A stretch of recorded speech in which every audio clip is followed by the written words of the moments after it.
yang menulis, ada yang menanyakan, tapi hari ini resmi kita rilis bahwa telah ditangkap 3 orang tersangka. Yang pertama kita menangkap 2 orang ya. Pertama itu kita menangkap 2 orang tersangka, yaitu Erik EP dan SU ya. Kemudian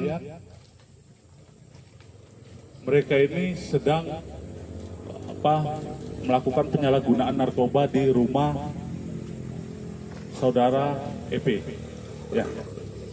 Suada SU. Kemudian kita amankan, kita mengamankan juga barang bukti berupa 1 paket kecil narkoba jenis sabu, kemudian 2 bola plastik klip bening bekas bungkus yang juga masih terdapat residu ya, dalamnya residu bekas sabu yang diduga sabu. Kemudian 1 buah botol alat hisap, 3 buah korek api tanpa tutup kepala, kemudian 2 buah pipet, kemudian 3 unit HP dari yang bersangkutan.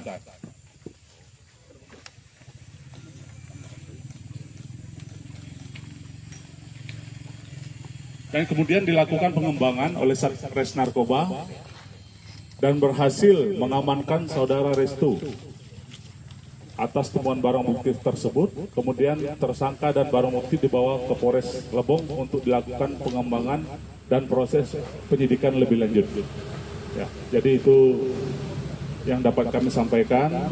Kemudian mereka sendiri pasal 112 ayat 1 atau pasal 114 ayat 1 Undang-Undang RI nomor 35 tahun 2009 tentang narkotika dengan ancaman hukuman minimal 4 tahun dan maksimal 12 tahun penjara.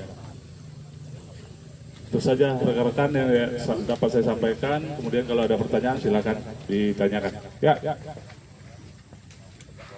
Dari Gua Bengkulu bahwa kasus itu kita melihat peran masing-masing. Setelah kita tangkap, ya, kemudian kita akan melakukan BAP awal dan pemeriksaan, kemudian kita gelarkan. Ya. Baru di sini disebutkan peran masing-masing. Ya.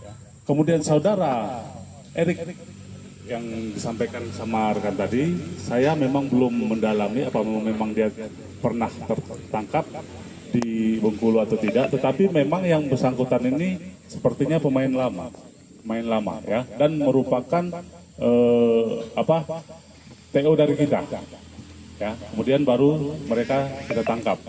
Kemudian dari ketiga tersangka ini peran masing-masing adalah yang pertama dan kedua yang kita tangkap itu sedang melakukan penyalahgunaan narkoba, kemudian ditangkap dengan adanya BB yang berada pada mereka. Setelah kita kembangkan bahwa yang mereka bertiga ini ternyata baik itu uang atau itu barang, itu adalah punya mereka bertiga. Mereka sama-sama mengambil ke Kepala Curug. Ya. Jadi memang 2 ini setelah kita tangkap, kita kembangkan, mereka sama-sama mengambil di Kepala Curug. Kemudian berkaitan dengan 1 tersangka lagi yang kita amankan, sudah kita gelarkan, memang tidak bisa kita kenakan dalam rangkaian ini, karena setelah kita tanyakan bahwa yang bersangkutan ini hari pemakaian, kemudian barangnya pun bukan yang kita amankan pada saat ini. Jadi kita tidak berani main-main dengan proses narkoba, karena setiap orang walaupun itu sudah kita tangkap, tetap kita kenakan praduga tak bersalah kepada yang bersangkutan. Kemudian dari hasil gelar ya, bahwa yang bersangkutan tidak bisa kita masukkan ke dalam rangkaian kasus ini, kita bebaskan, karena kita tidak ingin di sini ada pelanggaran HAM. Ya. Kemudian untuk pertanyaan tadi yang ini yang cukup bagus untuk para pemakai. Ya, pemakai itu seingat saya pada saat dahulu waktu ada MOU antara Kejaksaan Agung, KBNN, kemudian kepolisian, bahwa untuk pemakai ini dapat dilaksanakan rehab dengan syarat mereka harus lolos atau mendapat rekomendasi dari tim TAT, ya, asesmen terpadu.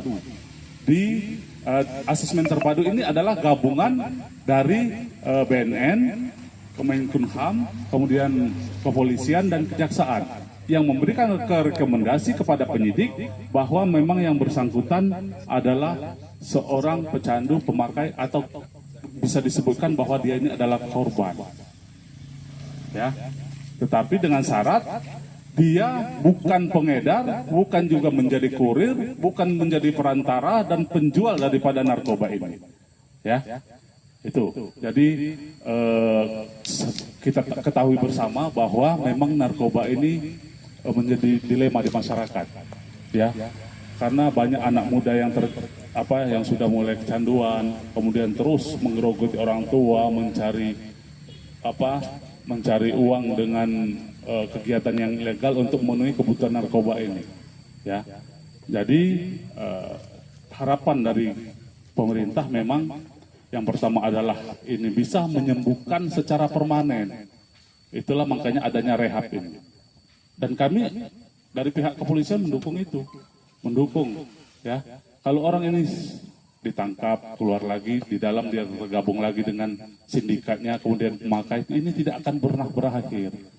Dan 60% bisa saya katakan bahwa tahanan di LP di seluruh Indonesia adalah pemakai penyalahgunaan narkoba, betul nggak? Kalau kita lihat, jadi diharapkan ini nanti bisa menekan jumlah tahanan narkoba di seluruh wilayah Indonesia untuk kemajuan Republik Indonesia ke masa depan. Itu saja rekan-rekan. Cukup ya? Tidur makan pacaan, ama badan labu so anjing, sedikit pasti kaling melanting. Lagunya lo jama berada, sesegendak madas budi pacalan. Pertanyaan cukup bagus. Jadi begini, unsur dari pasal undang-undang narkotik itu adalah barang siapa, ya.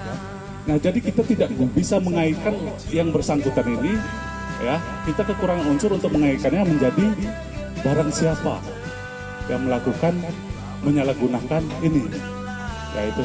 Jadi memang yang bersangkutan setelah dilakukan misalnya cek urin ini positif, tetapi bisa jadi ini makanya beberapa hari yang lalu atau barang yang lain tidak bisa kita sangkutkan dengan barang bukti yang kita sita pada saat ini, ya. Rekan-rekan harus mengerti, ya. Jadi unsur ini tidak terpenuhi dan kita tidak bisa melakukan penahanan semena-mena terhadap orang, ya. Bagaimana kalau terjadi dengan kita? Siapa yang, ya kan, pasti akan mengadakan perlawanan, betul nggak? Jadi itu. Tetapi yang bersangkutan tetap kita buatkan surat pernyataan untuk tidak melakukan. Kemudian akan kita kenakan wajib lapor untuk mengetahui perkembangan.